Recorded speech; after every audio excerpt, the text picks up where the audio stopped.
has criticized Pakistan, heading the Security Council's Committee on Sanctions against the Taliban and co-chairing the counter-terrorism panel. India's permanent representative P. Harish said that council members must be prevented from chairing committees when they have vested interests. He also said that conflict of interests have no place at all at the council. While the permanent representative did not directly name Pakistan, it was obvious which committee he was referring to. Let's in fact listen in to the ambassador's statement. Mr. President, I'd like to congratulate Sierra Leone for the presidency of the Council and place on record our sincere appreciation for organizing the annual open debate on working methods. India also commends Japan for its active role in updating Note 507 last year in its capacity as chair of the Security Council Informal Working Group on Documentation and Other Procedural Questions. I thank the briefers for their remarks. Security Council is central in the UN architecture as a principal organ that is primarily tasked with the responsibility of maintenance of international peace and security.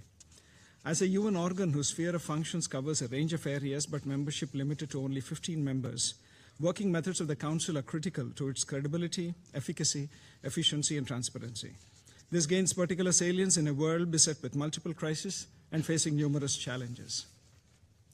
Despite the standing of the Security Council in the UN, and even as we mark the 80th anniversary of UN's establishment, its rules of procedure continue to be provisional. Though these rules remain the cornerstone guiding the day-to-day functioning of the Council, their provisional status needs to change. The status of the rules of procedure must be commensurate with the stature of the UN Security Council.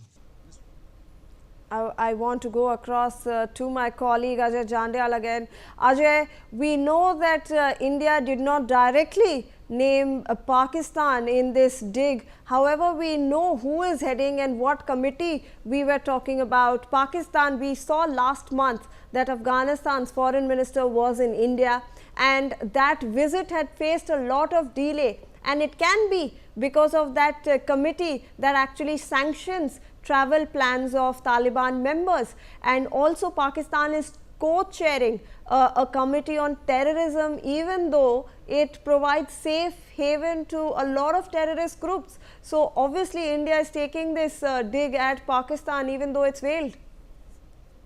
Yes, you rightly said, and definitely we have seen that the recent situation between Afghanistan and Pakistan, and even with India, that is something definitely is a matter of concern, and India that's why have raised this issue and says that India that's why has criticized Pakistan's heading the Security Council's committee and sanctions against the Taliban and co-chairing the counter-terrorism panel, and this is definitely a matter of concern, and council member must be prevented from chairing committee when they have vested interest.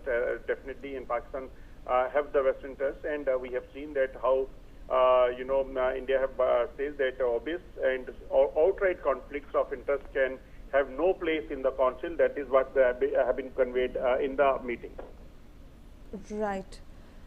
All right. Thank you so much, Ajay, for all those inputs on that story.